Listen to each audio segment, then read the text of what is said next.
નમસ્કાર વિદ્યાર્થીઓ. વાયુનો ગતિવાદ આ ચેપ્ટરના કુલ આપણે 2 લેક્ચર ભણ્યા, જેમાં આપણે જસ્ટ આદર્શ વાયુ સમીકરણ એટલે પીવી બરાબર મ્યુ આરટીનો ખ્યાલ મેળવેલો, દરેક પદ જોયેલું આપણે, એમાં એના એકમો જોયેલા. એ પહેલાં શરૂઆતમાં આપણે 3 નિયમો ભણેલા, બોયલ, ચાર્લ્સ ને ગેલ્યુશે. અને લાસ્ટ લેક્ચરમાં આપણે થોડાક દાખલાનો અભ્યાસ કર્યો, એકદમ બેઝિક લેવલના દાખલા હતા. જોકે આ ચેપ્ટર આમ ગણો ને તો બીજા ચેપ્ટરની કમ્પેરિઝનમાં ઘણું ચેપ્ટર નાનું છે અને બહુ ઓછા ઇક્વેશન આવશે. ચેપ્ટર આમ ઘણું ઇઝી ગણી શકાય કોન્સેપ્ટની દ્રષ્ટિએ પણ. જેમ કે બીજા ચેપ્ટરો અમુક છે બરાબર, એમાં ઘણા બધા કોન્સેપ્ટ આવતા હોય, ઘણા બધા સૂત્ર આવતા હોય, સૂત્ર પણ લગાવવાની કંઈક કન્ડિશન હોય, આવું ઘણું બધું થતું હોય છે. જ્યારે આ ચેપ્ટરમાં એવું બહુ ઓછું છે બરાબર. સૂત્ર છે, સૂત્ર આધારે દાખલા હશે, એ દાખલા તમને આવડી જશે ડેફિનેટલી બરાબર છે. 1 બાય 1 દરેક લેક્ચર કન્ટિન્યુઅસ એક જ લાઇનમાં જોશો તો ડેફિનેટલી તમને આવડી જશે. તો આપણે આગળ વધ્યા છે. તમે આમ તો કદાચ આ પદ્ધતિ પરિચિત હોઈ શકો છો. એક છે એસટીપી ને એક છે NTP. STP is for standard temperature and pressure અને NTP stands for normal temperature and pressure. તો બે અવસ્થાઓ છે, પરિસ્થિતિઓ છે. એક છે એસટીપી, એક છે એનટીપી. એસટીપીનું ફૂલ ફોર્મ છે સ્ટાન્ડર્ડ ટેમ્પરેચર પ્રેશર અને એનટીપીનું ફૂલ ફોર્મ છે નોર્મલ ટેમ્પરેચર એન્ડ પ્રેશર. પહેલાં નોર્મલવાળું સમજી લઈએ. What is normal temperature and pressure? ટૂંકમાં નોર્મલી આપણે જે રૂમમાં અનુભવ કરીએ જે દબાણનો અને જે તાપમાનનો, એને કહેવાય એનટીપી કન્ડિશન બરાબર. ટૂંકમાં આપણે આજુબાજુ જે હવા છે એ જે નોર્મલી જે તાપમાન અને દબાણે હોય ને, એ તાપમાન દબાણને કહેવાય અથવા એ અવસ્થાને કહેવાય એનટીપી. તો નોર્મલી આપણે કેટલું દબાણ લઈએ? 1 એટીએમ દબાણ લઈએ છીએ. જો કે એક્ઝેક્ટલી 1 એટમોસ્ફેરિક પ્રેશર ક્યાં હોય? 1 એટમોસ્ફેરિક પ્રેશર હોય દરિયા કિનારાની સપાટી પર. જ્યારે 0 મીટરની હાઇટ, આપણે ટૂંકમાં પૃથ્વીની સપાટીની હાઇટ માપવાની ક્યાંથી? તો દરિયાની સપાટીથી. તો ત્યાં જે આપણને પ્રેશર ફીલ થાય ને એને એક્ઝેક્ટલી 1 એટીએમ કહેવાય. આપણે જેટલા ઉપર જશું એમ પ્રેશર ઘટતું જાય બરાબર. તો નોર્મલી છતાં પણ આપણે પ્રેશર આપણે આટલું જ લઈએ છીએ 1 એટીએમનું. તો એનટીપીના માટે પ્રેશર કેટલું લેશું? 1 એટીએમ. તમને એને પાસ્કલમાં ફેરવતા આવડવું જોઈશે. ચલો. અને ટેમ્પરેચર કેટલું લઈએ? તો ટેમ્પરેચર માટે ઘણા બધા અલગ છે. ઘણા લોકો 20 ડિગ્રી સેન્ટીગ્રેડને લઈ નોર્મલ, ઘણાને 25 ડિગ્રીને લઈ, ઘણા 27ને લઈ. તો આપણે લેશું 27ને બરાબર. કારણ કે આપણા કેસમાં માનો તમે 20 ડિગ્રી લીધું તો તમારે એને ફેરવવું પડશે કેલ્વિનમાં. તો 20 ડિગ્રીના કેલ્વિન થાય 293 કેલ્વિન. જો તમે 25 ડિગ્રી લીધું તો એના કેલ્વિન થાય 298 કેલ્વિન. અને જો તમે 27 ડિગ્રી સેન્ટીગ્રેડને લીધું નોર્મલ ટેમ્પરેચર, તો તમારા માટે તાપમાન થશે 300 કેલ્વિન. અને મોટા ભાગે આપણે આ જ રાખશું 300 કેલ્વિનને. કારણ કે 293 લ્યો, 295 લ્યો, 298 લ્યો કે 300 લ્યો, કાંઈ બહુ ઝાઝો ફરક નહીં પડે. જે આન્સર આવશે છેલ્લે એમાં બરાબર. તો આપણી ગણતરી ઇઝી બને. જો કેલ્સી હોત તો આપણે કોઈ ટેન્શન હતું જ નહીં. ગમે એ લઈ શકીએ, 20 લઈ શકીએ, 21 લઈ શકીએ, 25 લઈ શકીએ, 27 લઈ શકીએ. પણ આપણી પાસે આપણે ખબર છે કે આઈઆઈટી જીનીટમાં આપણી પાસે કેલ્સી નથી. તો કેલ્સી નથી એટલે માટે આપણે કંઈક થોડુંક એવું સ્માર્ટ વર્ક કરવું પડશે કે જેથી મારો દાખલો ફટાફટ સોલ્વ થાય ને સાચો આન્સર ટીક થાય બરાબર. તો એના માટે તમને કહું છું કે ભાઈ તમને ઘણી વખત દાખલો આવો પૂછી નાખે. આવું એટલા માટે કરાવો. તમને જો ઘણા દાખલા કેવા પૂછે, ખાલી આવું આપ્યું હોય કે એક વાયુ એનટીપી રાખેલો છે, એક વાયુ એનટીપી રાખેલો છે, નથી આપેલું ટેમ્પરેચર, નથી આપેલું પ્રેશર અને કંઈ આપ્યું નથી. જો હજી કહું છું કંઈ આપ્યું ના હોય તો તમે આટલું લઈ શકો. પ્રેશર લઈ શકો 1 એટીએમ અને એનું ટેમ્પરેચર લઈ શકો 20, 25, 27. આપણે લઈશું 27, જેથી હું નાખીશ એને 300 કેલ્વિન. તો આ થઈ ગઈ એનટીપી કન્ડિશન. ટૂંકમાં આપણે નોર્મલી જે આપણી આજુબાજુ હવા છે તો કોઈ વાયુ છે એનું જે આપણે પ્રેશર ફીલ કરીએ, જે એનું નોર્મલ ટેમ્પરેચર હોય, એને કહેવાય એનટીપી કન્ડિશન. ઉપર એક બીજી છે સ્ટાન્ડર્ડ, સ્પેશિયલ, અલગથી જ આપીને નામ એને સ્ટાન્ડર્ડ ટેમ્પરેચર એન્ડ પ્રેશર. તો આ તમારે ડેફિનેટલી યાદ રાખવું પડે. કોઈ વાયુ એસટીપી એ ક્યારે કહેવાય? તો જો વાયુનું દબાણ 1 એટીએમ હોય અને એનું તાપમાન 0 ડિગ્રી સેન્ટીગ્રેડ હોય. ધેટ મીન્સ કે વાયુનું તાપમાન હોય 273 કેલ્વિન. એક્ઝેક્ટ કેટલું આવશે? 273.15 આવે. કેટલું આવશે? 273.15 આવશે. પણ મેં તમને કીધું છે એ પ્રમાણે આપણે એને લેશું 273 કેલ્વિન. અને ઘણી વખત ગણતરી ઇઝી કરવી હોય તો હું એને ઘણી વખત 275 લઈ લઉં છું. કેટલું લઈ લઉં? 275. કારણ કે 25ના ઘડિયામાં 275 આવશે અને 25ના ઘડિયામાં 100 પણ આવશે. એટલે આરામથી છેદ ઉડી શકે. નોર્મલી આપણે આ એક્ઝેક્ટ તમારે યાદ રાખવાનું છે અત્યારે કે એસટીપી એટલે એનું ફૂલ ફોર્મ થાય સ્ટાન્ડર્ડ ટેમ્પરેચર પ્રેશર. એ કન્ડિશન કઈ કન્ડિશન છે? તો જે કોઈ પણ વાયુનું તાપમાન ધારો કે 1 એટીએમ છે અને એ વાયુનું વાયુનું પ્રેશર P 1 એટીએમ છે અને વાયુનું તાપમાન T 0 ડિગ્રી સેન્ટીગ્રેડ છે અથવા 273 કેલ્વિન છે. તો એ કન્ડિશનમાં જે વાયુ છે એ એસટીપી એ કહેવાય. તો ક્યારેક આવા શબ્દો તમને રકમમાં જોવા મળશે. ચલો આપણે આગળ વધીએ. આજે તો એક દાખલો તમારા માટે અહીંયા અમે રાખેલો છે. આઈ થિંક કે બધા લોકોએ ટ્રાય કરવી જોઈએ. એટલીસ્ટ વન ટાઈમ તો ટ્રાય કરવી જોઈએ કે દાખલો ગણવાની. દાખલો ચલો ગણો, વિડીયો પોઝ કરો અત્યારે હાલમાં, દાખલા રકમ શાંતિથી વાંચો અને દાખલો ગણો અને તમે જુઓ કે તમારો શું આન્સર આવે છે. પછી હું દાખલો ગણું છું અને તમે છેલ્લે તમારો આન્સર કમ્પેર કરો કે દાખલો સાચો છે કે ખોટો છે. ખોટો છે તો ક્યાં ભૂલ પડે એ તમારે જોવાનું છે. ટૂંકમાં તમારે ખુદનું જ તે પેલું અસાઇનમેન્ટ શું કહેવાય સ્વ મૂલ્યાંકન કરવાનું છે પોતાનું ખુદનું, બરાબર. ચલો જોઈએ આપણે રકમ શું છે કે ભાઈ 27 ડિગ્રી તાપમાને અચળ દબાણે ગરમ કરતા એક લખવું પડશે વાયુને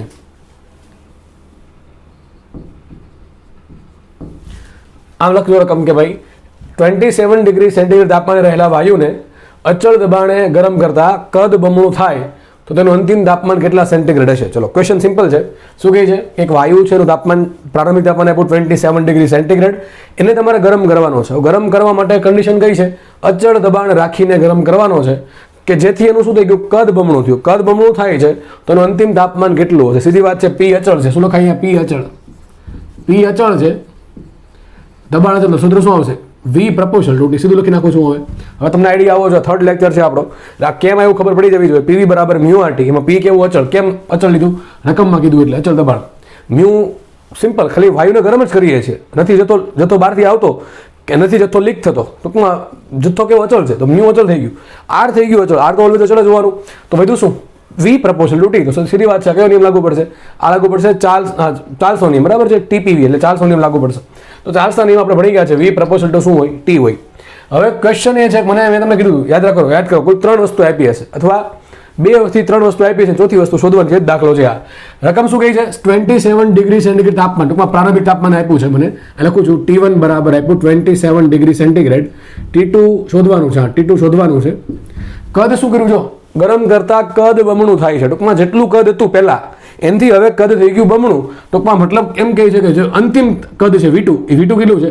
પહેલાના જે કદ છે, ધારો કે પ્રારંભિક કદ છે V1, V1 થી ડબલ છે તો V2 બરાબર આવ્યું 2V1. આવું મને કંઈક રકમ કહે છે. હવે મારે શોધવાનું છે T2. તો મારા પાસે સંબંધ છે V પ્રપોર્શનલ ટુ T. આ સંબંધ છે. તો આ રિલેશનનો, આ સંબંધનો યુઝ કરીને આપણે શોધવાનું છે T2. સિમ્પલ 1 2 મૂકવાનું, તમને ખબર જ છે શું કરવાનું. V પ્રપોર્શનલ ટુ T લખાઈશું અહીંયા. V2 by V1 is equal to T2 by T1. શું લખાશે? V2 by V1 is equal to T2 by T1. કરતા બનાવીએ આપણે T2 ને, અથવા ડાયરેક્ટલી તમને જો આઈડિયા આવતો હોય મારા ભાઈ કે સિમ્પલ આ બધું કરવા કરતા સિમ્પલ અહીંયા V પ્રપોર્શનલ ટુ T છે. આ એવા લોકો માટે કર્યું કે જેને ડાયરેક્ટલી ખબર નથી પડતી. હવે એવા લોકો સાંભળો કે જેને ડાયરેક્ટલી ખબર પાડવી છે. તો V પ્રપોર્શનલ ટુ T છે. કદ ડબલ તો તાપમાન ડબલ થાય. સીધી વાત છે. કદ ડબલ તો તાપમાન પણ ડબલ થાય. તો તમે ડાયરેક્ટલી કરી શકો છો. ડાયરેક્ટલી કરવું ના હોય તો તમે અહીંયા આ યુઝ કરી શકો છો. કરતા બનાવો T2 તો T2 બરાબર શું આવશે? T2 બરાબર આવશે T1 આવશે આ બાજુ T1 into V2 by V1. પણ V2 ભાગ્યા V1, V2 ભાગ્યા V1 શું આવશે? V2 ભાગ્યા V1 આવે કેટલા? 2. સીધી વાત છે. અંતિમ કદ છે એ પ્રારંભિક કદથી ડબલ થઈ ગયું છે તો બેનો ભાગાકાર 2 જ આવવાનો. તો શું આવશે અહીંયા? 2V1, sorry 2T1. શું આવશે અહીંયા? 2T1. તો મને ખબર પડી ગઈ કે અંતિમ તાપમાન કેટલું છે? અંતિમ તાપમાન છે પ્રારંભિક તાપમાનથી ડબલ. એ આપણને અહીંથી પર સીધી ખબર પડી જાય કે V પ્રપોર્શનલ ટુ T છે. કદ ડબલ થાય તો તાપમાન પણ ડબલ થાય. બેની ઘાત એક હોવી જોઈએ, બરાબર. અહીંયા વર્ગ હોત તો એ પ્રમાણે આન્સર આવત, તો √2 આન્સર આવત, બરાબર છે. અહીંયા વર્ગ હોત તો તાપમાનનો 4 ગણો આન્સર આવત. એ તમને શીખવાડ્યું છે, બધું આવડવું જોઈએ. અને એવું છે ને લોકોને આવું કંઈ ન ફાવે એને સિમ્પલ આ 1 2 નામ આપીને ગણતરી સોલ્વ કરી દેવી. તો છેલ્લે મને શું મળ્યું? છેલ્લે મને મળ્યું આવું કંઈક સંબંધ કે T2 કેટલા છે? T2 છે 2 ટાઈમ્સ T1. ટૂંકમાં અંતિમ તાપમાન કેટલું છે? પ્રારંભિક તાપમાનથી ડબલ. તો તમારામાંથી મોટા ભાગના લોકો શું ઠીક કરીને આવે કે પ્રારંભિક તાપમાન 27 છે તો અંતિમ તાપમાન હશે 54 ડિગ્રી સેન્ટીગ્રેડ. ખોટો આન્સર. 5 માર્ક રોકડા જશે. ડેફિનેટલી ઓપ્શનમાં 54 ડિગ્રી સેન્ટીગ્રેડ હશે જ તે. મેં તમને આગળના લેક્ચરમાં કીધું હતું, ફર્સ્ટ લેક્ચરમાં કીધું હતું કે જ્યારે પણ તમે આ ચેપ્ટરમાં તાપમાનની વેલ્યુ મૂકો ત્યારે ક્યારેય પણ એને સેન્ટીગ્રેડમાં મૂકવી નહીં. તમારામાંથી કદાચ જે લોકોએ વિડીયો પોસ્ટ કરીને દાખલો ગણ્યો છે અને ધારો કે આન્સર આવો લાવ્યા કે ભાઈ અંતિમ તાપમાન પ્રારંભિકથી ડબલ છે અને માનો કે એના મનમાં એવું છે કે 54 ડિગ્રી આન્સર આવશે, તો વાત ખોટી છે. શું આન્સર આવે ચલો જોઈએ. હવે એક વસ્તુ બાકી છે, તાપમાન ડબલ થશે. હવે તાપમાન ડબલ થાય પણ કેલ્વિનમાં ડબલ થાય. શેમાં ડબલ થાય? કેલ્વિનમાં. કારણ કે આ સંબંધ આપણે વાપરો V પ્રપોર્શનલ ટુ T, એમાં ફરજિયાત આ સંબંધ ક્યાંથી આવ્યો? આદર્શ વાયુ સમીકરણ પરથી. અને તમે લાસ્ટ લેક્ચરમાં કીધું હતું કે આદર્શ વાયુ સમીકરણનો યુઝ કરો, એમાં જે તાપમાન આવે એ તાપમાન તમારે ફરજિયાતપણે કેલ્વિનમાં મૂકવું. તો આ તાપમાન ચાલવાનું નથી. કેમ નહીં ચાલે? કારણ કે આ સેન્ટીગ્રેડમાં છે. તો આપણે આને કન્વર્ટ કરવું પડશે કેલ્વિનમાં. શેમાં કરવું પડે? લખું છું T1 બરાબર શું આવશે? 27 degree centigrade. That means 300 kelvin. કેટલું થાય? 300 કેલ્વિન. તો આ આવી ગયો તમારો જવાબ. સોરી, તાપમાન છે 300 કેલ્વિન, બરાબર છે. હવે આનું તમારે ડબલ કરવાનું. શું આન્સર આવશે? માટે T2 બરાબર 2 ઇન્ટુ 27 ની મૂકીશું, મૂકશું 300 મૂકશું કેલ્વિનમાં. તો T2 બરાબર શું આવશે? તો છેલ્લો જવાબ આવશે T2 બરાબર 3 દુ 6 600 કેલ્વિન, આ તમારો જવાબ આવ્યો 600 કેલ્વિન. પણ તમારે આન્સર શેમાં લાવવાનો છે? આન્સર લાવવાનો છે સેન્ટીગ્રેડમાં. તો મારે શું કરવું પડે? 600માંથી બાદ કરવા પડે 273. ભાઈ સેન્ટીગ્રેડમાંથી કેલ્વિનમાં જવું હોય તો 273 એડ કરવાના. એનાથી ઉલટું સેન્ટીગ્રેડમાંથી કેલ્વિનમાંથી સેન્ટીગ્રેડમાં જવું છે, કેલ્વિનમાંથી સેન્ટીગ્રેડમાં આવવું છે તો 273 બાદ કરવાનું. આપણે 600માંથી શું કરશું? એક્ઝેક્ટલી બાદ કરવા આપણે 273.15, પણ આપણે બાદ કરશું 273, બરાબર? તો 600માંથી 273 બાદ કરો તો 600માંથી 200 પેલા 400, 400માંથી 73 બાદ કરો વધે છે 327. તો આન્સર આવશે 327 ડિગ્રી સેન્ટીગ્રેડ. તો જે લોકોનો આ આન્સર આવ્યો છે, શું આન્સર આવ્યો? 327. શું આન્સર આવ્યો? 327 ડિગ્રી સેન્ટીગ્રેડ એ લોકોનો જવાબ સાચો છે. જે લોકોનો આન્સર આવ્યો 54 ડિગ્રી સેન્ટીગ્રેડ એ લોકો ખોટા છે. અને જે લોકોને કંઈ આમાં પેન નથી ઉપડી એ લોકોને વિચાર કરો કે ભાઈ આપણે ક્યાં ભૂલ કરીએ છીએ, ક્યાંથી વિચારવાનું સ્ટાર્ટ કરીએ છીએ દાખલામાં. અહીંથી અચલ દબાણ છે, તાપમાનનો કદાચ સંબંધ શોધવાનો છે, કંઈક રિલેશન લાવવો પડશે, એક સંબંધ લાવવો પડશે, સંબંધ મળી જાય પછી 1 2 કરવાનું છે. બાકી વસ્તુ સીધી છે. અને એક મેં કીધું એ પ્રમાણે ભૂલ અહીંયા ના પડે કે ભાઈ તાપમાન કેલ્વિનમાં ફેરવવાનું ભૂલાઈ જાય નહીં. તો દાખલો થાય છે સોલ્વ. અહીંયા આપણે આગળ વધીએ. જોકે આવા દાખલા પૂછવાનો ચાન્સ ઓછા છે, બરાબર? નીટમાં પૂછશે પણ જીમાં તો ચાન્સ બહુ ઓછા છે. જોકે આ દાખલો પહેલાં પૂછાયેલો છે AAEEમાં. AAEE એટલે જી જ કહેવાય. 2000 ને એમ તો 12થી, હા 2013થી AAEEનું નામ લઈ લીધું GA. ટૂંકમાં જે તમે કદાચ કોઈ PYQ સોલ્વ કરતા હશો, પ્રીવિયસ યર્સ ક્વેશ્ચન્સ, એમાં તમે લખ્યું છે AAEE, કંઈક માનો કે લખેલું આવે છે AAEE 2002, AAEE 2011, AAEE 2012, તો એ ટૂંકમાં જી જ સમજી લેવું. એટલે જસ્ટ નામ ચેન્જ થયું હતું, બરાબર છે? ઓકે. તો આ દાખલો AAEEમાં ટૂંકમાં માનો જીમાં પૂછેલો છે 2013માં કે લગભગ અંદાજિત મને આઈડિયા નથી એક્ઝેક્ટલી યરનો, પણ આ દાખલો AAEEમાં હતો. પણ મેં દાખલો ગણાવવાનું કારણ એ છે કે બસ તમે આ ભૂલ ના કરો. આ દાખલો ગણાવવાનો મારો ઇન્ટેન્શન એ છે, તમારામાંથી મોટા ભાગના લોકોનો આન્સર આવતો હશે 54 ડિગ્રી અથવા એટલી તો એટલી ખબર પડી જાય કે ડબલ થાય છે તાપમાન. પણ મારો ગણાવવાનો ઇન્ટેન્શન એ છે કે તમે તાપમાનને કેલ્વિનમાં ફેરવો. બસ આ દાખલો ગણાવવાનો મારો મેઇન ઇન્ટેન્શન એ જ હતો કે તમે તાપમાનને કેલ્વિનમાં ફેરવી પછી આન્સર લાવો. પછી જોવાનું ભાઈ કેલ્વિનમાં માંગ્યું હોય તો 600 કેલ્વિન આન્સર આવશે. જો સેન્ટીગ્રેડમાં માંગ્યું હોય તો આન્સર આવશે 327 ડિગ્રી સેન્ટીગ્રેડ. તો ચલો ત્યાં ભૂલ કરવાની થતી નથી. ચલો આપણે આગળ વધીએ. નવો ટોપિક છે ડાલ્ટનનો આંશિક દબાણનો નિયમ. મોસ્ટલી આમ તો કદાચ બની શકે તમને આવડતું હશે, કારણ કે કેમિસ્ટ્રીમાં પણ આવે છે. આપણે એક એક્ઝામ્પલ સમજીએ. માનો કે આ રૂમ છે, અથવા તમે જે રૂમમાં અત્યારે બેઠા બેઠા કદાચ આ લેક્ચર નિહાળો છો એ રૂમનું એક્ઝામ્પલ લ્યો. માનો કે એ રૂમ બધી બાજુથી બંધ છે, અથવા એનું જે ડોર છે, ડોર ટૂંકમાં બારણું બંધ છે, એટલે ટૂંકમાં રૂમ થઈ ગયો પેક. હવે રૂમમાં શું હશે? હવા ડેફિનેટલી હશે જ તે. આ હવામાં ઘણા બધા વાયુ છે, નાઇટ્રોજન છે, ઓક્સિજન છે, પછી કાર્બન ડાયોક્સાઇડ પણ હશે, બરાબર છે, પછી હિલિયમ, ટૂંકમાં ઘણા બધા નિષ્ક્રિય વાયુઓ, ઘણા બધા વાયુઓ હશે. આપણને ખબર છે કે હવા છે એ ઘણા બધા વાયુઓનું મિશ્રણ છે.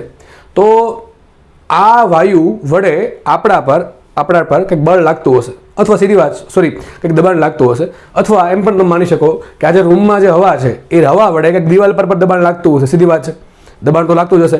ભાઈ હવા એક પ્રકારનું માધ્યમ છે. માનો કે એક બીજું એક્ઝામ્પલ તમને આપું દબાણને થોડીક ફિલિંગ લાવવા માટે.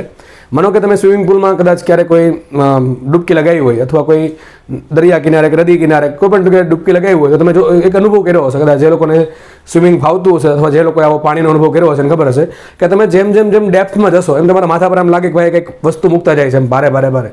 આમ જેટલી ડેપ્થમાં જશો એમ તમને વધારે પ્રેશર ફીલ થશે, માથા પર વધારે પ્રેશર ફીલ થાય, બરાબર? આવું થાય. એનું કારણ શું છે કે પાણીનું જે ઉપર જથ્થો છે, માથા પરનું જે પાણી છે, ઉપરનું પાણી, બરાબર છે, એ માથા પર દબાણ લગાડે છે. P બરાબર ρgh. કેટલું બળ લગાડે?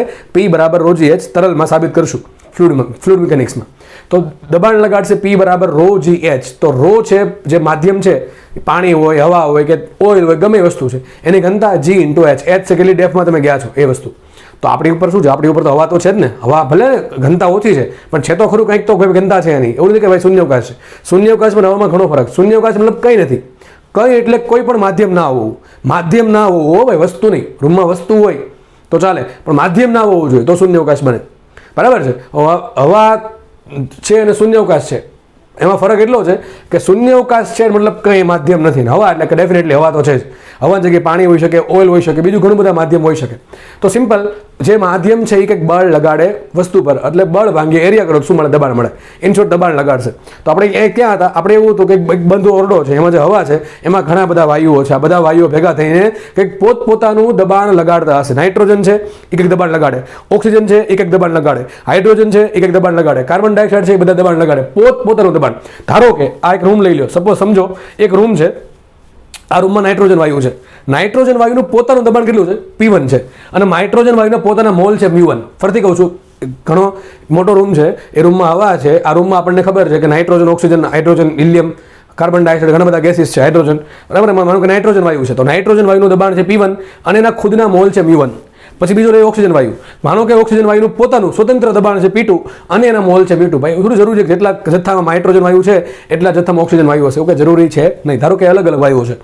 પછી ત્રીજો વાયુ છે હાઇડ્રોજન. ધારો કે હાઇડ્રોજન વાયુનું દબાણ છે P3 અને એના મોલ છે μ3, બરાબર. આવે અને એવું માની લઈએ છીએ કે આ બધા વાયુઓ, અલગ અલગ વાયુઓ એકબીજા વચ્ચે પ્રોસેસ કરતા નથી, બધા વચ્ચે પ્રોસેસ થતી નથી. દેટ ઇઝ મતલબ કે એ નોન એક્ટિવ વાયુ કેવા છે? નોન એક્ટિવ, ટૂંકમાં અક્રિયાશીલ. કેવા છે? અક્રિયાશીલ. નોન એક્ટિવ મતલબ કે એકબીજાને કંઈ પ્રોસેસ કરતા નથી. હાઇડ્રોજન અને ઓક્સિજન ભેગા થઈ ગયા, નાઇટ્રોજન અને ઓક્સિજન ભેગા થઈ ગયા, આવું કંઈ થતું નથી. એવું જસ્ટ માની લ્યો. તો શું થશે? નાઇટ્રોજનનું દબાણ P1 મોલ μ1, ઓક્સિજનનું દબાણ P2 મોલ μ2, હાઇડ્રોજનનું દબાણ P3 એના મોલ μ3 છે, બરાબર છે. અને આ બધા ક્યાં છે? એક રૂમમાં છે. માનો કે રૂમનું કદ V છે, તો તમને સિમ્પલ પ્રશ્ન પૂછું કે આ જે નાઇટ્રોજન વાયુ છે, સપોઝ નાઇટ્રોજન, ખાલી જસ્ટ એક્ઝામ્પલ માટે લીધો છે કે જે નાઇટ્રોજન વાયુ છે એનું કદ કેટલું હશે? નાઇટ્રોજન વાયુનું કદ કેટલું હશે? V જેટલું. કેટલું હશે? V. કાલે કીધું હતું અને આગળ લેક્ચરમાં કીધું હતું કે વાયુનું કદ કેટલું હોય? વાયુ જે પાત્રમાં રાખ્યો છે એ પાત્રના કદ જેટલું વાયુનું કદ હોય. તો સિમ્પલ વાત છે. અહીંયા જે નાઇટ્રોજન વાયુ છે એનું કદ કેટલું હશે? V. કેટલું હશે? V કદ હશે. ઓક્સિજન વાયુનું કદ કેટલું? V. હાઇડ્રોજન વાયુનું કદ કેટલું? V. ટૂંકમાં જેટલી બી ત્રણ વાયુ અહીં સમજાવવા માટે દોર્યા છે, સોરી, મતલબ કે લખેલા છે, તો ત્રણેયનું કદ કેટલું હશે? V હશે. કારણ કે ત્રણેય ક્યાં છે? એક પાત્રની અંદર છે. અને વાયુનું કદ કેટલું હોય? કોઈ પણ વાયુનું કદ એ પાત્રના કદ જેટલું. અને હજી એક વાત, માનો કે, બહુ મહત્વની કન્ડિશન છે, માનો કે આ ત્રણ વાયુનું તાપમાન પણ સરખું છે. હવે એક રૂમ છે, એ રૂમમાં માનો કે 27 ડિગ્રી સેન્ટીગ્રેડ તાપમાન છે. તો એમાં જે ઓક્સિજન વાયુ હશે તાપમાન ડેફિનેટલી 27 જ હશે. નાઇટ્રોજનનું તાપમાન કેટલું હશે? 27 હશે. હાઇડ્રોજનનું તાપમાન કેટલું છે? 27 હશે. અને ત્રણેયનું કદ કેવું છે? સરખું છે. તો હું શું માન્યું છે મેં? એટલે ઉપર લખા છે કે ત્રણ અલગ અલગ વાયુ છે, 3 કરતાં વધારે હોઈ શકે, 5 હોઈ શકે, 10 હોઈ શકે, 15 હોઈ શકે, આવા કેટલા બી વાયુ હોઈ શકે. પણ કન્ડિશન શું છે? બધા વાયુઓ નોન એક્ટિવ, ધેટ મીન્સ કે નોન ક્રિયાશીલ હોવા જોઈએ, અક્રિયાશીલ, બરાબર. તો મેં 3 વાયુ તમને સમજાવવા માટે લીધા છે. ધારો કે ત્રણેય વાયુ માટે શું છે? મોલ અલગ અલગ છે, દબાણ અલગ અલગ છે, પરંતુ ત્રણેયનું કદ સરખું છે અને ત્રણેય માટે તાપમાન સરખું છે. હવે મારે નક્કી એ કરવું છે કે ત્રણેય વડે પાત્રની દિવાલ પર કેટલું દબાણ લાગે છે. તો એક કામ કરીએ. મને શું ખબર છે? મને ખબર છે આદર્શ વાયુ સમીકરણ. આદર્શ વાયુ સમીકરણ શું છે? PV બરાબર μRT. એમાંથી મારે શોધવું છે દબાણ. તો દબાણને કરતા મને દબાણ બરાબર શું આવે? μRT/V. ટૂંકમાં મારે કોઈ પણ વાયુ વડે લાગતું દબાણ શોધવું હોય તો મારે શું કરવું પડે? P બરાબર μRT/V શોધવું પડે. તો મારી પાસે નાઇટ્રોજન વાયુ છે, આ છે, એના મોલ કેટલા? μ1, બરાબર, μ1. એના માટે R તો R જ છે. એનું તાપમાન કેટલું? T. એનું કદ કેટલું? V. તો મેં લખ્યું છે P1 બરાબર શું આવશે? નાઇટ્રોજન, આપણે જસ્ટ એક્ઝામ્પલ નાઇટ્રોજન લીધો છે, તો નાઇટ્રોજન વાયુ વડે પોતાનું કેટલું દબાણ લાગશે? μ1RT/V. શું લાગશે? μ1RT/V. તો T ને V બધા માટે કેવા છે? સરખા છે. પછી લે ઓક્સિજન વાયુ. ચલો, ઓક્સિજન વાયુ વડે કેટલું દબાણ લાગશે? μ2RT/V. સૂત્રમાં કિંમત મૂકતા જાઓ, μ2RT/V. ત્રણેય માટે કદ સરખું છે અને ત્રણેય માટે તાપમાન પણ સરખું છે. બહુ જ મહત્વની કન્ડિશન છે. ત્રીજો વાયુ છે, ત્રીજા વાયુ વડે પાત્ર પર કેટલું દબાણ લાગશે? તો P3 બરાબર μ3RT/V. કેટલું લાગશે? μ3RT/V.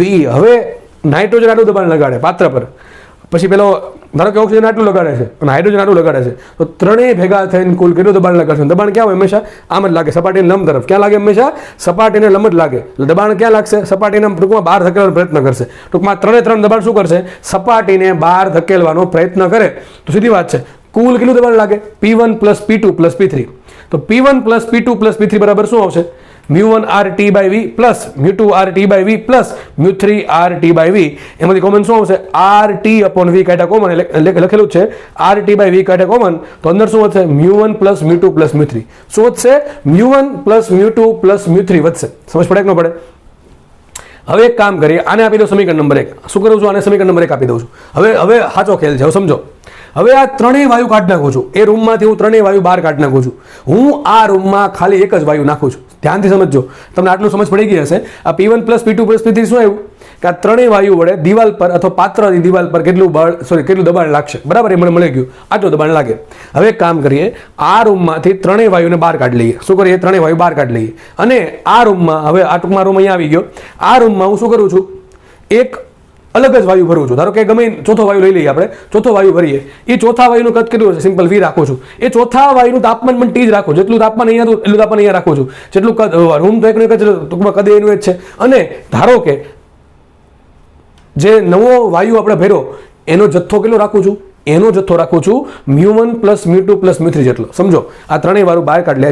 જસ્ટ એન એક્ઝામ્પલ છે થિયરી સમજવા માટે, બરાબર? આ કે કરવા નથી કે આવું હકીકત બહાર કાઢવું જ પડે, એ ખાલી જસ્ટ સમજાવું છું કે ત્રણેય વાયુ છે ને બહાર કાઢી લીધા, બરાબર છે? નવો વાયુ ભર્યો ચોથો વાયુ, ચોથા વાયુનો જથ્થો μ છે.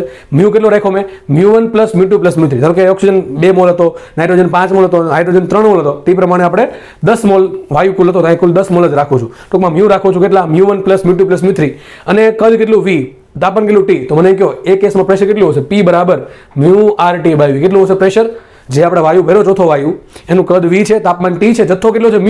પણ μ કેટલા છે? μ1 + μ2 + μ3 જેટલા મેં μ સેટ કર્યા છે ઓલરેડી, બરાબર છે? તો એ કેસમાં સીધી વાત છે, જે ચોથો વાયુ ભર્યો એ ચોથા વાયુનું દબાણ કેટલું હશે? P = μ/T/v. કેટલું હશે? μ/T/v આદર્શ વાયુ સમીકરણ પરથી. તો ખબર પડી ગઈ આપણે P બરાબર શું હશે? μ/T/v. એ કેસમાં μ શું આવશે? μ શું આવશે? બોલો, μ શું આવશે? μ1 + μ2 + μ3. કારણ કે મેં μ કેટલા સેટ કર્યા ઓલરેડી? આટલા જ. મેં જે ચોથો વાયુ ભર્યો એના μ કેટલા ઓલરેડી સેટ કર્યા હતા? μ1 + μ2 + μ3. અહીંયા આવશે μ1 + μ2 + μ3 * RT/v. સીધું આ જ આવી ગયું, એ તો ઉપરનું સમીકરણ જ આવી ગયું. આવી ગયું ને આવી ગયું, તો છેલ્લે સાબિત થઈ ગયું P1 + P2 + P3 = μ/T/v = P. શું આવી ગયું? P1 + P2 + P3 બરાબર આવી ગયું P. તો મતલબ સાબિત શું થયું? હવે આપણે ભણીએ નિયમ, તેથી આપણને સમજ પડી જાય. તો આ ડાલ્ટને એવું કીધું હતું, માનો કે કોઈ પાત્ર છે એમાં એક કરતાં વધારે વાયુ છે, એક કરતાં વધારે વાયુ છે, અને આ વાયુઓ કેવા છે? એકબીજા સાથે પ્રોસેસ કરતા નથી, કોઈ પ્રક્રિયા કરતા નથી, બરાબર? ટૂંકમાં કેવા છે? અક્રિયાશીલ વાયુ ભરેલા છે. આ જેટલા બી વાયુ છે પાત્રમાં, એ બધા પાત્રનું તાપમાન કેવું છે? સરખું. એ બધા વાયુઓનું દબાણ કેવું છે? સોરી, બધા વાયુનું કદ કેવું છે? સરખું. હજી કહું છું, 3 કન્ડિશન છે. બધા વાયુ અક્રિયાશીલ હોવા જોઈએ, નોન એક્ટિવ, બરાબર છે? રિએક્ટિવ કેવા હોવા જોઈએ? Non reactive. ટૂંકમાં એકબીજા પ્રોસેસ કરવા જોઈએ નહીં. નોન રિએક્ટિવ હોવા જોઈએ, પેલી કેસ. બીજો કેસ, દરેક વાયુનું કદ કેવું હોવું જોઈએ? સરખું હોવું જોઈએ. સીધી વાત છે, પાત્રમાં છે તો કદ સરખું જશે. અને ત્રીજો કેસ છે, ત્રીજી કન્ડિશન છે કે દરેક વાયુનું તાપમાન પણ સરખું હોવું જોઈએ. જો આ ત્રણેય કન્ડિશન હોય તો શું થાય? પાત્રનું કુલ દબાણ કેટલું હશે? જોયું છે આપણે, P બરાબર. P શું છે? પાત્રનું કુલ દબાણ છે. તો કેટલું દબાણ હશે? P બરાબર હશે P1 + P2 + P3. P1 શું છે? What is P1? પહેલો વાયુ નાઇટ્રોજન એકલો કેટલું દબાણ લગાડે છે? P1 છે. P2 શું છે? બીજો વાયુ, ધારો કે ઓક્સિજન, એ કેટલું દબાણ લગાડે પોતાની રીતે. અને P3 શું છે? ત્રીજો વાયુ હાઇડ્રોજન, એ પોતાની રીતે પાત્ર પર કેટલું દબાણ લગાડે છે એ છે. તો મતલબ શું કહેવાય? આને કહેવાય આંશિક દબાણ. શું કહેવાય? આંશિક દબાણ. કોનું આંશિક દબાણ? Partial pressure. કોનું? ધારો કે નાઇટ્રોજનનું. P2 શું છે? એ પણ આંશિક દબાણ છે. આંશિક એટલે પોતાનું કેટલું પાર્શિયલ પ્રેશર છે? અમુક ભાગનું. કેટલું છે? ઓક્સિજનનું છે, ધારો કે P2. અને ત્રીજું છે ત્રીજો વાયુ નું આંશિક દબાણ, ધારો કે છે P3, ધારો કે હાઇડ્રોજન છે. તો ડાલ્ટને કીધું, જો શું લખ્યું છે? પાત્રમાં અક્રિયાશીલ વાયુનું મિશ્રણ છે. આ બધા વાયુઓનું મિશ્રણ કેવું છે? સમાન તાપમાન છે. અને પાત્ર છે એટલે એક જ પાત્રમાં છે. એક જ પાત્રમાં તો કદ તો કેવું થઈ ગયું? ઓટોમેટિક સેટ થઈ ગયું. તો ત્રણેય કન્ડિશન આમાં આવી ગઈ. એક લાઈનમાં 3 કન્ડિશન: અક્રિયાશીલ વાયુ, સમાન તાપમાન ને સમાન કદ. હવે આવું હોય તો શું સાબિત થયું? સાબિત એવું થયું કે પાત્રનું કુલ દબાણ કેટલું હોય? દરેક સ્વતંત્ર વાયુ, સ્વતંત્ર એટલે નાઇટ્રોજનનું અલગ, ઓક્સિજનનું અલગ, હાઇડ્રોજનનું અલગ, એ પ્રમાણે તો દરેક સ્વતંત્ર વાયુના આંશિક દબાણના સરવાળા બરાબર હોય છે. ટૂંકમાં પાત્રનું કુલ દબાણ કેટલું હશે? પાત્રમાં રહેલા દરેક વાયુના સ્વતંત્ર આંશિક દબાણના સરવાળા બરાબર હોય છે. દેટ મીન્સ P બરાબર શું હશે? P1 + P2 + P3. તમારે ડાયરેક્ટ યાદ રાખવાનું છે, પણ યાદ રાખજો આ તમે તો જ યુઝ કરી શકો છો જ્યારે 3 કેસ છે. 3 કેસ કયા છે? સોરી, 3 કન્ડિશન કઈ છે? વાયુઓ અક્રિયાશીલ હોવા જોઈએ, નોન રિએક્ટિવ. બીજું, દરેક વાયુનું કદ સરખું હોવું જોઈએ. ત્રીજું, દરેક વાયુનું તાપમાન સરખું હોવું જોઈએ. આ કન્ડિશન લખી છે.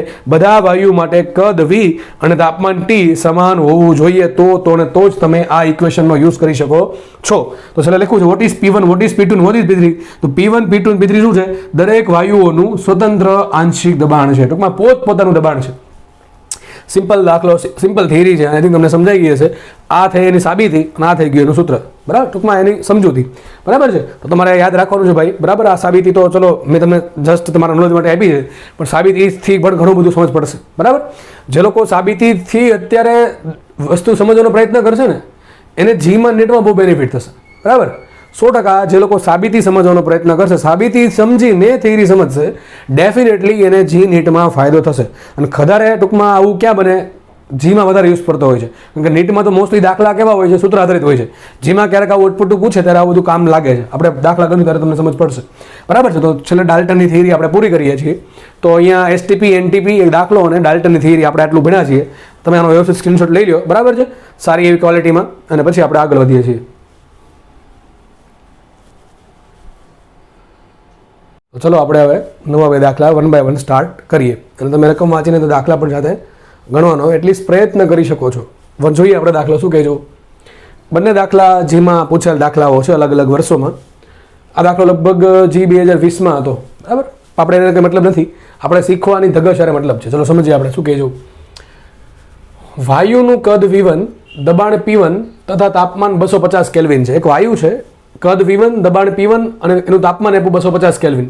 આગળ લખે છે તેના 25% અણુઓને જુદા પાડવામાં આવે છે. એક પાત્ર છે, બરાબર, એમાં શું છે, વાયુ ભરેલો છે, દબાણ P1, કદ V1 ને તાપમાન 250 કેલ્વિન છે. એમાંથી શું કીધું, 25% વાયુ ખેંચી લીધા. તો લખે છે તેના 25% અણુઓને જુદા પાડવામાં આવે છે. બાકી વધેલા વાયુ માટે જે કદ છે એ કરી નાખ્યું 2V1, તાપમાન કરી નાખ્યું 2000 કેલ્વિન, તો દબાણ થઈ ગયું P2. તો ક્વેશ્ચન એમ છે what is P1 by P2. દાખલો બહુ ઇઝી છે, અલગ અલગ કેસ છે. પહેલા કેસ માટે આદેશ વાયુ સમીકરણ વાપરો, બીજા કેસ માટે આદેશ વાયુ સમીકરણ વાપરો, કરતા બનાવો P1 અને P2 ને, અને P1 ભાગ્યા P2 કરો, બહુ ઇઝીલી આન્સર આવી જશે. તો 1 by 1 આપણે દાખલો કરીએ. ચલો ફટાફટ જોઈએ આપણે. તો પહેલા મને શું આપ્યું છે, પહેલા મને આપ્યું P1, દબાણ P1, કદ V1 છે, તાપમાન T1 બરાબર શું આપ્યા, 250 કેલ્વિન. કેટલા આપ્યા છે, 250 કેલ્વિન. સૂત્ર શું આવશે, PV બરાબર મ્યુ RT પરથી P બરાબર શું આવશે, P બરાબર આવશે મ્યુ RT by V. શું આવશે, મ્યુ RT by V. હવે કામ કરીએ, અણુની વાત છે. કોની વાત છે, અણુની વાત છે. લખાય આમ, P બરાબર મ્યુ બરાબર શું આવે, N RT by Na into V. I hope કે તમને સમજ પડી હશે. ફરીથી કહું છું, મને કહ્યું ઘણું બધું ભૂલી જાઓ. આપણને ખબર છે PV બરાબર મ્યુ RT. વાત છે દબાણની, મારે P1 શોધવું પડે, P2 શોધવું પડે. તો એના માટે મેં કરતા બનાવ્યો P ને, બરાબર. તો P બરાબર શું હશે, મ્યુ RT by V ની. હવે અણુની વાત છે, અણુની સંખ્યાની વાત છે કે ભાઈ પહેલા જેટલા વાયુ હતા, તો કે પહેલા અણુ 100% અણુ હતા, 100% અણુ હતા, એમાંથી 25% અણુ ખેંચી લીધા, તો વધે કેટલા, 75%. તો મારે અહીંયા વાત આવે મોલની, બરાબર, મોલની. અને મોલમાં તમને ડાયરેક્ટલી ખબર પડે તો ઠીક છે, ખબર ન પડે એના માટે લખું છે અહીંયા કે મોલ અને લેવા દેવા જે સંખ્યા હારે સૂત્ર શું આવે કે મોલ મ્યુ બરાબર શું આવશે, N by Na. શું આવશે, N upon Na. અણુની સંખ્યા ભાગ્યા અણુનો કુલ એવોગાડ્રો આંક, બરાબર છે. તો આપણે સૂત્ર વાપર્યું, મ્યુ બરાબર શું મૂક્યું, N upon Na. હવે વિચાર કરીને કયો આમાં શું શું અચળ છે, શું અચળ છે, શું અચળ છે, બોલો આમાં. હું શું કહું છું, એક પાત્ર છે, એ પાત્રમાં કંઈક અણુ છે, તાપમાન છે, દબાણ છે, કંઈક કદ છે પાત્રનું, બરાબર. એમાંથી આપણે અણુ બહાર કાઢી લીધા, અણુ 25% અણુ બહાર કાઢ્યા છે, તો અણુની સંખ્યા અચળ નથી, બરાબર છે. તાપમાન કરી નાખું 2000 કેલ્વિન, તો તાપમાન અચળ નથી, દબાણ ડેફિનેટલી બદલી જશે. અને કદ કરી નાખું ડબલ 2V1, તો કદે અચળ, તો વધ્યું શું, ખાલી એક R ને એક Na. તો લખું છું અહીંયા R અને Na કેવા થઈ ગયા, અચળ. કેવા થઈ ગયા, R ને Na અચળ થઈ ગયા. કેવા થઈ ગયા, અચળ થઈ ગયા. તો R ને Na અચળ હોય તો એને આપણે શું કહેવાય, એને કંઈ જરૂર છે નહીં ઇક્વેશનમાં, તો તમે પ્રપોર્શનલ મૂકીને કરી શકો છો, અથવા સિમ્પલે કરી શકો છો. લખું છું, બતાવું છું તમને. જુઓ, એક વસ્તુ લખી શકાય અહીંયા, એક વસ્તુ લખી શકાય કે ભાઈ N1 બરાબર શું હશે, 100% અણુ હશે. પહેલાં કેટલા અણુ, 100% હશે. N2 બરાબર કેટલા આવશે, 25% કે 75%. બસ એ મગજમાં રાખવાનું છે, એ તમને આવડવું જોઈએ. પહેલાં વોટ ઇઝ N1, કેટલા અણુ છે, આપણે લખશું અહીંયા પર્સન્ટેજમાં, કારણ કે વાત અહીંયા પર્સન્ટેજમાં કરી છે, તો હું N1 અને N2 પણ પર્સન્ટેજમાં લખીશ, બરાબર છે. તો પહેલાં ધારો કે અણુ 100%, મેં તમને કાલે શીખવાડ્યું હતું કે કોઈ પણ રાશિ શરૂઆતમાં 100% લઈ લેવાની. તો ધારો કે પહેલાં જેટલા બી અણુ છે એ 100% છે, એમાંથી આપણે 25% અણુ બહાર કાઢી લઈએ છીએ, તો કેટલા અણુ આવશે, હવે કેટલા આવશે, હતા 100%, 25% કાઢ્યા બહાર, તો વધ્યા કેટલા, એ મહત્વના છે. કેટલા વધ્યા, 75. તો અહીંયા આવશે 75%. બસ આ તમને ખબર હોવી જોઈએ. તો હવે 75% અણુ હજુ છે, તે કામ કર લખાય. આપણે P1 નું સૂત્ર શું આવશે આના પરથી, P1 બરાબર શું લખાશે, P1 બરાબર મ્યુ આ વાપરું છું, શું આવશે, N1 R T1 ના છેદમાં એને તો એમને રહે Na into V1. લેખક ન લખાય, બરાબર, આમ લખાશે. મુખ્ય કિંમત આપણે તો શું લખાય, કિંમત જુઓ, N1 કેટલા 100% આવશે, તો આવશે 100%. એક કામ કરો, નીચે લખું છું માટે P1 બરાબર શું આવશે, અહીંયા N1 મૂકી દો 100%. અથવા એવું ન કરું તો તમે છેલ્લે પણ કિંમત મૂકી શકો છો. આપણે કામ કરીએ, છેલ્લે જ કિંમત મૂકશું.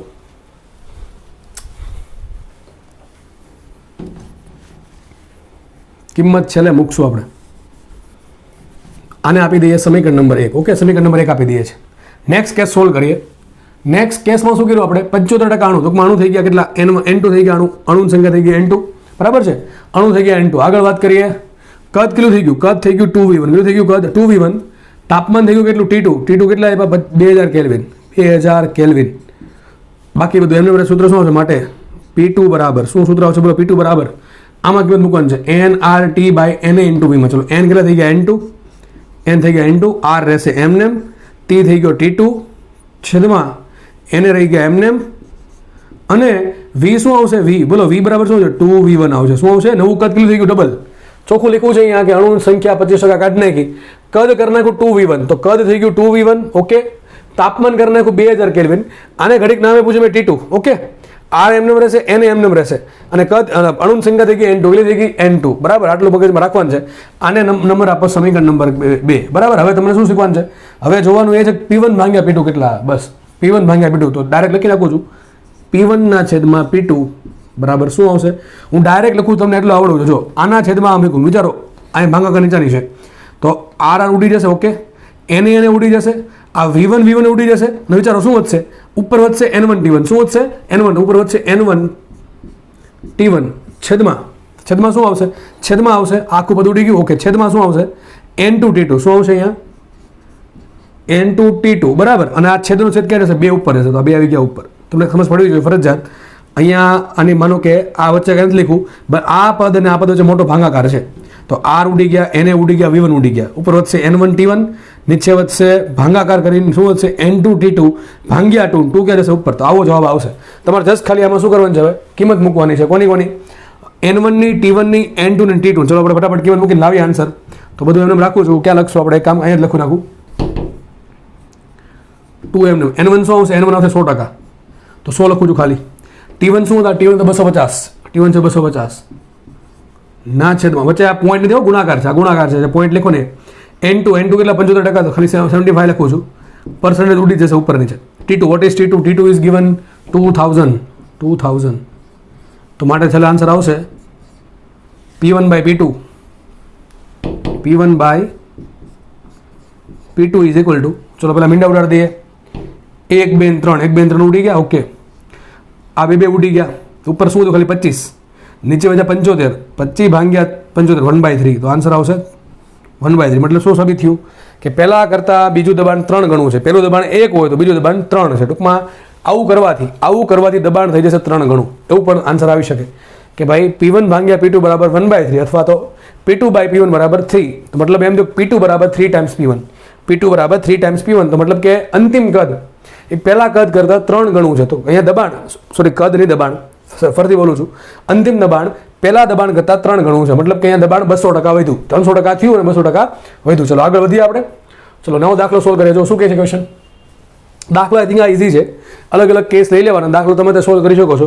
મારે આન્સર આવે મતલબ છે સાચી ગણતરી કરીને આન્સર સાચો લાવવાનો, બસ. તમે ગમે એમ દાખલો ગણો, સાચી ગણતરી કરીને સાચો આન્સર આવવો જોઈએ, પણ તમારી મેથડ સાચી હોવી જોઈએ.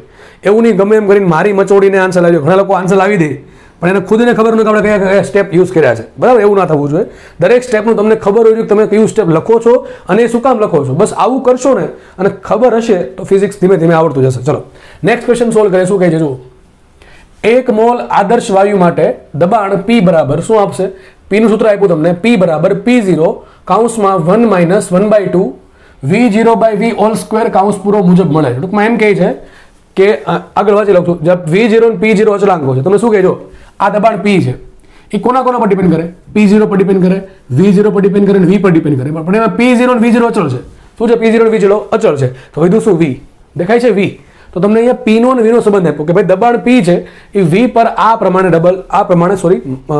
ડિપેન્ડ કરે છે, આધાર રાખે છે. V ચેન્જ કરશો તો આ પદ ચેન્જ થશે, એ પદ ચેન્જ થશે તો આગળના એકડામાંથી પદ બાદ થશે, એટલે એ આખા કાઉન્સ ચેન્જ થયો અને આખો કાઉન્સ ચેન્જ થવાથી દબાણ ચેન્જ થશે. તો આ પ્રમાણે V ચેન્જ કરવાથી દબાણ ચેન્જ થાય છે. આ સમીકરણ એમ કહે છે અને આ મુજબ ચેન્જ થશે. ઓકે, આગળ લખે રકમ ક્યાં છે, રકમ અહીંયા છે. જો વાયુનું કદ V0 માંથી 2V0 કરવામાં આવે, પહેલા ધારો કે વાયુનું કદ V0 છે, એમાંથી 2V0 કરી નાખવામાં આવે, તો પહેલો ક્વેશ્ચન છે તેના તાપમાનમાં કેટલો ફેરફાર થાય, અને બીજો ક્વેશ્ચન મેં જાતે બનાવ્યો છું કે પૂછશે નહીં કે તેના દબાણમાં કેટલો ફેરફાર થાય. તો વિચાર કરો, શું રકમમાં આપી? રકમમાં મને આપ્યું દબાણનું સમીકરણ આપ્યું છે, દબાણ પી છે, વી પર આ પ્રમાણે ડિપેન્ડ કરે છે. ક્વેશ્ચન એમ છે સિમ્પલ કે કદ પહેલાં ધારો કે V0 હતું, એમાંથી કદ કરી નાખ્યું 2V0, ટૂંકમાં કદ કરી નાખે ડબલ. V0 હતું એમાંથી 2V0 કરી નાખવામાં આવે તો આ જે વાયુ છે એના તાપમાનમાં શું ફરક પડે, બરાબર? તાપમાનમાં શું ફરક પડે એ શોધવાનું છે. એક જ મગજમાં તરત સવાલ આવે કે સર મને અહીંયા આપ્યું દબાણનું સમીકરણ, કોનું સમીકરણ આપ્યું? દબાણ પીનું સમીકરણ આપ્યું. અહીંયા પૂછું તાપમાનનું સમીકરણ, દાખલો ડાયરેક્ટલી સોલ્વ થાય? ન થાય. તો કે કરવું શું પડે? દબાણ કાઢીને મારે તાપમાન લાવવું પડે. શું લાવવું પડે? દબાણ કાઢીને તાપમાન લાવવું પડે. તો એવું કઈ સમીકરણ છે કે જેમાં દબાણ ને તાપમાન ને બધું ભેગું થાય છે, કદ ને બધું? હા સર, એક જ સમીકરણ. કયું? આદર્શ વાયુ સમીકરણ. કયું સમીકરણ? આદર્શ વાયુ સમીકરણ. તો એક કામ કરશું આપણે, આદર્શ વાયુ સમીકરણનો યુઝ કરશું ને પી જગ્યાએ શું લાવશું? ટી લાવશું. ટી કેમ લાવવું પડે ભાઈ? હું તમને દરેક વસ્તુ કહેતો જાઉં છું. આનું કારણ શું? મેં દરેક સ્ટેપ લખ્યું છે, કારણ આ સ્ટેપ લખવાનું કારણ શું? એ સ્ટેપ તમને સમજ પડવી જોઈએ કે સરે આ સ્ટેપ લખ્યું શું કામ. અને જ્યારે એ બધું આવડતું જશે ત્યારે હું હંમેશા કહું છું ફિઝિક્સ ધીમે ધીમે આવડતું જશે, બરાબર છે? તો સમજો હવે મારે અહીંયા દબાણ કાઢીને તાપમાન લાવવાની જરૂર કેમ પડી? મારે શોધવાનું છે તાપમાનનો ફેરફાર. ફેરફાર કોને કહેવાય? મારી પાસે અંતિમ તાપમાન હોવું જોઈએ, મારી પાસે પ્રારંભિક તાપમાન હોવું જોઈએ. બેની બાદબાકી કરું તો મને શું મળે? અંતિમ તાપમાન મળે. શું મળે? સોરી, તાપમાનનો ફેરફાર મળે. તો મારી પાસે દબાણ કાઢીને શું લાવવું પડે? તાપમાન લેવું પડે. એટલે કામ કરીએ, સમીકરણ લખી નાખ્યા. તો P બરાબર શું આવ્યું? P બરાબર આપ્યું, P બરાબર P0 કૌંસમાં 1 માઇનસ, આમ પણ લખાય ને આને, V0 એટલે આમાં લખી નાખું છું 1/2 V0/V હોલ સ્ક્વેર. આવું કંઈક આપ્યું સમીકરણ. મારે દબાણ કાઢીને શું લાવું? તાપમાન લાવું. ચલો શું કરશું આપણે? આ મૂકશું. સૂત્ર કયું? PV બરાબર μRT પરથી. ભાઈ આ સ્ટેપ લખવાનું કારણ સમજ પડી તમને? આ સ્ટેપ લખવાનું તમને કારણ ખબર પડવી જોઈએ. તો PV બરાબર μRT પરથી, ચલો શું લખાય? P બરાબર લખાશે μRT/V. શું લખાય? P બરાબર લખાય μRT/V. હવે આ એક કામ કરીએ, આ આપણે કેમાં યુઝ કર્યું? એક શબ્દ જો આદર્શ વાયુ. આદર્શ વાયુ માટે હંમેશા સાચું. આ સમીકરણ ગમે આપે, આ તો હંમેશા સાચું છે, સાચું છે, સાચું છે, તો જ વાયુ આદર્શ છે. હવે આ સમીકરણનું પાલન કરે એને જ આદર્શ વાયુ કહેવાય. એટલે આ તો તમે ગમે ને યુઝ કરી શકો. તો PV બરાબર μRT. તમે કામ કરો, P ને કરતા બને. P બરાબર શું લખી શકાય? μRT/V. ટૂંકમાં મને ગમે એવું સમીકરણ આપ્યું, અહીંયા P બરાબર હંમેશા લખી જ શકું, તો જ વાયુ આદર્શ હોય. તો એક કામ કરીએ, અહીંયા જે P છે એને શું લખી નાખું? μRT/V. અને બીજી એક વાત, તમે પહેલે જ શબ્દ વાંચો, પેલા બે શબ્દ શું કહે છે? 1 મોલ. શું કહે છે? 1 મોલ. જો 1 મોલ ના કહે તો આપણને કઈ ફરક પડતો છે નહીં. એક કામ કરીએ, આપણે મ્યુનું મ્યુ જ રહેવા દઈએ. એટલે ભાઈ રકમમાં પછી 1 મોલ કે 5 મોલ કે 10 મોલ કે આપણને કોઈ ફરક પડે નહીં. ચલો મ્યુનું મ્યુ રહેવા દેશું. તો એક કામ, એક ખબર બાકી છે, મ્યુ અચળ છે. 1 મોલ, 2 મોલ, 3 મોલ જે પણ આપ્યું હોય કેવા અચળ છે? કઈ કઈ વસ્તુ અચળ છે? મ્યુ અને આર કેવા છે? અચળ છે. કેવા છે? મ્યુ ને આર અચળ. ચલો આગળ વધીએ આપણે. તો એક કામ કરીએ, આ આખી કિંમત અહીંયા મૂકી દો. શું લખાશે અહીંયા? μRT/V. શું છે અહીંયા? μRT/V બરાબર આ બેઠું શું છે? P0 કૌંસમાં 1 માઇનસ 1/2 V0/V નો સ્ક્વેર. થઈ ગયું? થઈ ગયું? આવું થયું કે ન થયું? એમાંથી કોને કરતા બનાવશું? આપણે કરતા બનાવશું ટી ને. તો ચલો ટી કરતા બનાવીએ તો V આવશે અહીંયા અને મ્યુ આવશે છેદ બધું આવશે. માટે ટી બરાબર શું આવી ગયું? V અપોન, એક કામ કરીએ, કઈ નહીં, ચલો એક કામ કરીએ, અચળાંક વાળા પદ છે હું બહાર જ લઈ લઉં છું. આ P0 અચળ છે, મ્યુ પણ અચળ ને આર પણ અચળ. તો આ લખું છું અહીંયા P0 અપોન મ્યુ આર એમને રાખું છું, બરાબર ને? અને એક કામ કરું, આ V જવા દો, અંદર જવા દઉં છું. આ V ને ક્યાં જવા દો? અંદર જવા દો. વિચારજો, આ T બરાબર શું આવ્યું? P0 છેદમાં મ્યુ આર ઇન્ટુ V આવ્યા. આ V ને અંદર ગુણ નાખું અકાઉન્ટની અંદર, તો આ 1 ગુણ્યા V થઈ જશે. માઇનસ રાખો એમને, આ 1/2 રાખો એમને, આને છૂટું પાડ નાખો. શું લખાય આને? V0 નો વર્ગ છેદમાં V નો વર્ગ. ધ્યાનથી સમજજો, બાકી કઈ ખબર નહીં પડે. આ 1/2 રાખો એમને, આને કહેવાય V0 નો વર્ગ ભાગ્યા V નો વર્ગ. અને પછી V પાછો અંદર ગુણાશે ને, આ જે V છે, આ V અહીં બાર જે V છે એ અંદર ગુણાય. અહીં થઈ ગયું 1 ઇન્ટુ V થઈ ગયા, માઇનસ એમને 1/2 એમને 1/2 એમને, આ V0 સ્ક્વેર એમને, નીચે આવશે V સ્ક્વેર, ઉપર આવશે આ ગુણાકારનો V, તો ઉપર આવશે V છેદમાં V સ્ક્વેર. તો શું નીચે હજી V વધશે, તો અહીંયા આવશે આન્સર આવો V0 સ્ક્વેર ભાગ્યા 2V. સમજ પડવી જોઈએ આ કેમ આવ્યું? ફરીથી કહી દઉં છું, સિમ્પલ છે. આ P0 અચળ છે, મ્યુ અચળ, આર અચળ, તો બિચારાને આપણે અલગ કરી નાખ્યા અચળ છે એટલે. આ V છે ગુણાકારમાં અંદર જશે, ગુણાકારમાં અંદર લો એ પહેલા આને છૂટું પાડી દીધા. આને શું લખાય? V0 સ્ક્વેર ભાગ્યા V સ્ક્વેર ભાગ્યા 2 છે ને, તો 2V સ્ક્વેર ઉપર આવશે V0 સ્ક્વેર. હવે આપણો V અંદર ગયો તો V 1 ઇન્ટુ વી થઈ ગયા માઇનસ એમને v0² એમને આ વી ઉપર આવશે, નીચે v² તો ઉપર વી, નીચે v² તો નીચે વી વધે. તો આવું સમીકરણ બની ગયું. તો t બરાબર શું મળ્યા? t બરાબર મળ્યા p0/μr કૌંસમાં v માઇનસ v0²/2v. આમાં જસ્ટ ખાલી કાંઈ નથી કરવાનું. હવે તમારે પાસે તમને શું મળી ગયું? p0 અચળ, મ્યુ અચળ, r અચળ ને v0 અચળ, આ ચાર વસ્તુ અચળ. તો વધ્યું શું? ખાલી v બદલવાથી t બદલે. સિમ્પલ કાંઈ નથી કરવાનું. પહેલા એક વખત v કેટલા મૂકો? v0 મૂકો તો તાપમાન મળશે t1. પછી v કેટલા મૂકો? 2v0 મૂકો તો તાપમાન મળશે t2. t1 મળી ગયા, t2 મળી ગયા, t2 માઇનસ t1 કરો, તમારો જવાબ આવી જશે. તો આપણે ફટાફટ ગણતરી કરી નાખીએ. ચલો સમીકરણ ફરીથી લખી દઉં છું. શું એવું છે અહીંયા? t બરાબર p0/μr કૌંસમાં v માઇનસ v0²/2v. ટૂંકમાં લખી શકે સીધું કે t is function of v. બરાબર ને? કે t કોનું ફંક્શન છે? v નું ફંક્શન છે. કદ બદલવાથી ડાયરેક્ટ તાપમાન બદલશે. આ સમીકરણ પ્રેશરનું છે ને આ સમીકરણ તાપમાનનું છે. સીધી વાત છે. હવે એક કામ કરીએ, પહેલાં શું મૂકીએ આપણે? પ્રારંભિક કદ કીધું આપ્યું v0 ને, પ્રારંભિક કદ છે v0, એટલે તાપમાન શું મળે? ધારો કે t બરાબર t1 મળે તો મૂકીએ કિંમત. t1 બરાબર શું મળશે? t1 બરાબર જ્યાં v દેખાઈને શું મૂકો? v0 મૂકી દો. v બરાબર v1 બરાબર v0 લઈ લો. ટૂંકમાં પહેલા પ્રારંભિક કદ કેટલું છે? v બરાબર v0 લ્યો ત્યારે તાપમાન શું મળે? ચલો મૂકીએ. t1 બરાબર p0/μ0 અચળ કૌંસમાં શું આવશે? બોલો અહીંયા v ની જગ્યાએ v0 માઇનસ અહીં શું આવશે? v0²/2v0. ટૂંકમાં જ્યાં v દેખાય છે અહીંયા ને અહીંયા ત્યાં ખાલી v0 મૂકવાનું છે. અહીંયા પ્રારંભિક v0 આપ્યું તો રકમમાં એમ કે કંઈક પ્રારંભિક 3v0 હતું તો શું મૂકત? v દેખે ને 3v0 મૂકો તો આપણને કંઈ ફરક પડતો નથી. એક કામ કરે, સોલ્વ કરીએ તો ઉપર v0² ભાગ્યા v0, ઉપર v0 વધશે, v0 ભાગ્યા 2. શું કુલ શું આન્સર આવશે આનો? v0 ભાગ્યા 2. હવે v0 માંથી v0 ભાગ્યા 2 બાદ કરો, ટૂંકમાં આખામાંથી અડધું બાદ કરો તો હજી અડધું વધે તો શું આન્સર આવશે? અહીંયા ડાયરેક્ટ આન્સર p0v0/2μr. આ આપણને સમીકરણ નંબર 1 મળ્યું. પ્રારંભિક તાપમાન આટલું હતું. હવે એક કામ કરીએ, કદ કેટલું કર્યું? ડબલ કરી નાખ્યું. ટૂંકમાં હવે જ્યાં v દેખાઈને શું મૂકીશું? હવે જ્યાં v દેખાઈને શું મૂકીશું? 2v મૂકીશું. શું મૂકીશ? 2v0. તો મારે લખું છું નવું કદ v બરાબર v2 બરાબર લઈ લઈએ 2v0 અને તાપમાન લઈ લે t બરાબર t2. તો ચલો મૂકીએ. માટે t2 બરાબર શું છે? t2 બરાબર p0, આમાં કિંમત મૂકવાની છે p0/μr રાખો અચળ, એ રહી ગયા એમને કૌંસમાં. v ની જગ્યાએ શું છે? 2v0 તો 2v0 માઇનસ એમને v0² એમને અને અહીંયા v દેખાઈને શું મૂકીશું? 2v0 મૂકીશ. શું મૂકીશ? 2v0 આ 2 એમને અને v બરાબર શું આવશે? 2v0 તો 2 × 2 4v0 4v0. આનું ડાયરેક્ટ સદરૂપ આપું છું એક જ સ્ટેપમાં. તો જો આવું વિચારો તમે, અહીંયા v0² ભાગ્યા v0 તો ઉપર v0 વધશે તો શું વધશે? v0 ભાગ્યા 4. શું વધે? v0 ભાગ્યા 4. શું વધશે? v0 ભાગ્યા 4. તો હવે 4 દુને 8, 8 માંથી 1 7. શું આન્સર આવશે અહીંયા? 7v0/4v0 અરે 4μr into p0. This is equation number 2. હવે તો બહુ સિમ્પલ છે. હવે શું કરવાનું છે? બસ બેનો બાદબાકી કરો તો શું આવશે? t2 minus t1. કારણ કે તાપમાનનો ફેરફાર શોધો લખીએ માટે, અથવા આમ જોઈ લઈએ મોટું કોણ છે? મોટું આ છે. બરાબર, મોટું આ છે. હવે તમારે કોમન સેન્સ વાપરવાની છે ભાઈ, કે આમાંથી આ બાદ કરવાનું છે, આ પદમાંથી આ પદ બાદ કરવાનું છે. તો કરવું શું પડે? મોટામાંથી નાનું બાદ કરીએ, કારણ કે આપણે તફાવત મહેંગો છેલ્લે. તો એક કામ કરે, છેદ રગો કરે, અને 2 વડે ગુણ્યું 2 વડે ભાંગું તો શું થઈ જશે? અહીં થઈ જશે આવું, આ લખાશે આવું 2p0v0 છેદમાં 4μr. કેમ લખ્યું મેં આવું? મારે છે ને 4 ઉપર સોરી નીચે છેદમાં 4 લાવવા એટલા માટે. હવે સીધો આન્સર છે આમાંથી આ બાદ કરવું પડે, કારણ કે આ મોટું દેખાય છે ને આ દેખાય છે નાનું. બરાબર છે? તો અહીંયા સીધી વાત છે કે આમાંથી આ બાદ કરીએ આપણે. શું આન્સર આવશે? માટે delta T is equal to t2 minus t1 બરાબર શું આવશે? આ પદમાંથી આ પદ બાદ કરો તો તમારો છેલ્લા આન્સર આવશે 5p0v0 છેદમાં 4μr. આ તમારો જવાબ આવી ગયો. સિમ્પલ દાખલો છે. દાખલામાં કંઈ છે નહીં, ખાલી ગણતરી છે જ છે. ફરીથી દાખલો કહી દઉં શું કરવાનું?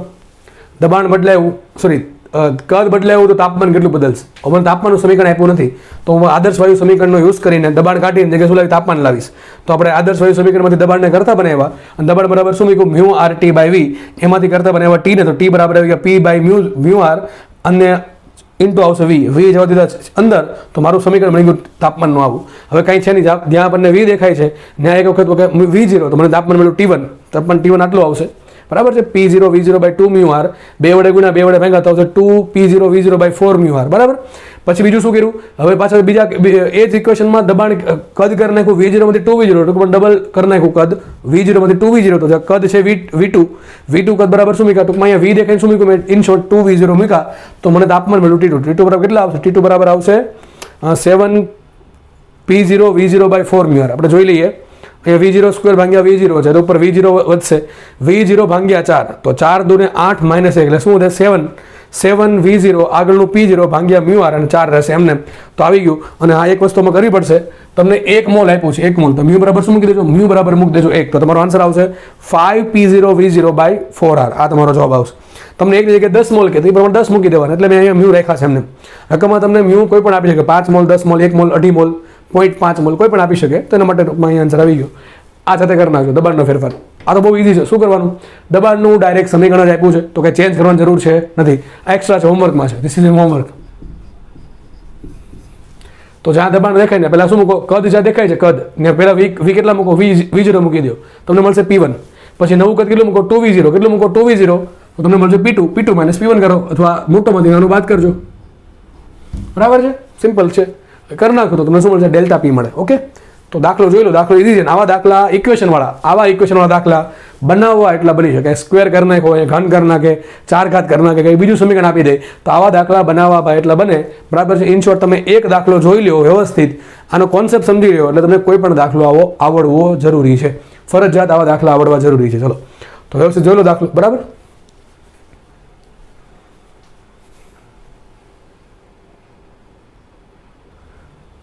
ચલો આપણે નેક્સ્ટ દાખલો જોઈ લઈએ. નેક્સ્ટ દાખલો તમને રકમની સ્ક્રીન રકમ સ્ક્રીન બોર્ડ પર છે, અને દાખલો G2017માં સિમ્પલ દાખલો પૂછાયેલો છે. તો સિમ્પલ વિડીયો પોઝ કરીને ટૂંકમાં વિડીયો પોઝ કરીને દાખલો ગણવાનો પ્રયત્ન કરો તમે, તમારી રીતે જેટલો બી આવડે એટલો, પછી દાખલો જુઓ તમે હું કેમ ગણું છું. રકમ વાંચી લઈએ. શું કહે છે, 30 મીટર ક્યુબ કદવાળા ઓરડાનું દબાણ 1 બાર જેટલું અચળ છે, તેનું તાપમાન 17 ડિગ્રીથી વધારીને 27 ડિગ્રી કરવામાં આવે, તો ઓરડાને ગરમ કરતા પહેલાં અને ગરમ કર્યા પછી અણુની સંખ્યા અનુક્રમે N1 ને N2 છે, તો N2 માઇનસ N1 શોધો. ફરીથી વાંચી લઉં છું રકમ. શું કહે છે, એક ઓરડો છે, એનું કદ છે 30 મીટર ક્યુબ, દબાણ છે 1 બાર એટલે કે 10⁵ પાસ્કલ છે. હવે આ ઓરડામાં દબાણ અચળ રહે, કદ તો અચળ જ છે, ઓરડાનું કદ તો સિમ્પલ અચળ થઈ ગયું, દબાણ અચળ રહે એમ શું કરવાનું છે, તાપમાન વધારવાનું છે. તાપમાન વધારવાનું છે 17 ડિગ્રીમાંથી 27 ડિગ્રી સેન્ટીગ્રેડ. તો ક્વેશ્ચન એમ છે, ઓરડોનું તાપમાન જ્યારે 17 ડિગ્રી હતું ત્યારે અણુની સંખ્યા N1 છે, અને જ્યારે ઓરડાનું તાપમાન 27 ડિગ્રી સેન્ટીગ્રેડ છે ત્યારે ઓરડામાં અણુની સંખ્યા છે N2. તમારે શોધવાનું છે N2 માઇનસ N1. ટૂંકમાં ભાઈ બે ચેન્જ આવ્યા, તાપમાનમાં ચેન્જ આવ્યો તો અણુની સંખ્યામાં ચેન્જ આવે, તો આપણે તરત મગજમાં થવું જોઈએ આઈડિયા કે તાપમાન બદલવાથી અણુના સંખ્યામાં શું ફરક પડે. તો મેઇન ઇક્વેશન આપણું સ્ટાર્ટ કરીએ. ચલો, સૂત્ર શું આવશે, PV બરાબર મ્યુ RT.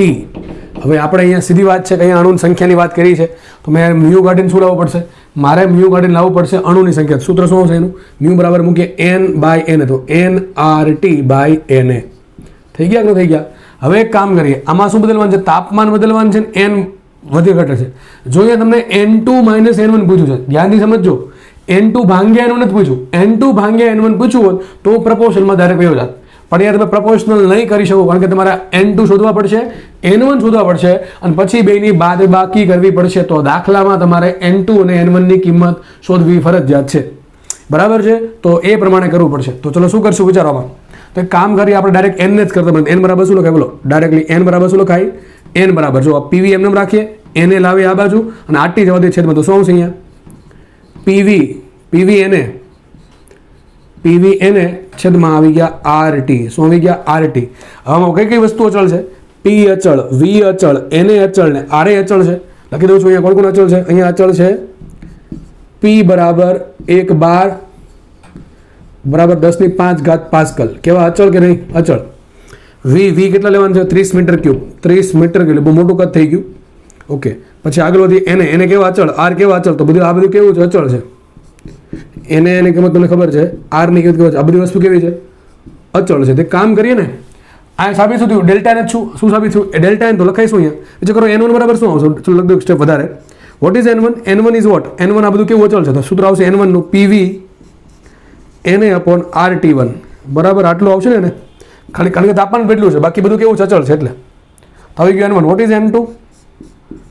N2 બરાબર આવશે PV NA અપોન RT2. તો માંગ્યા શું મને N2 માઇનસ N2 ડાયરેક્ટલી કરી દઉં છું. સૂત્ર શું આવશે? N2 માઇનસ N1 નું. આ બેની બાદ બાકી સીધી. અથવા તમે આવું કરી શકો, P ની કિંમત મૂકો, V ની કિંમત મૂકો, NA મૂકો, R મૂકો, T1 મૂકો. T1 કેટલા મૂકશો? જે કહું છું T1 મૂકજો કેટલા? 17 નહીં મૂકતા, 17 પ્લસ 273 થઈ ગયા કેટલા? 290 કેલ્વિન. અને T2 લેવા પડે તમારે 27 પ્લસ 72 થઈ ગયા 300 કેલ્વિન.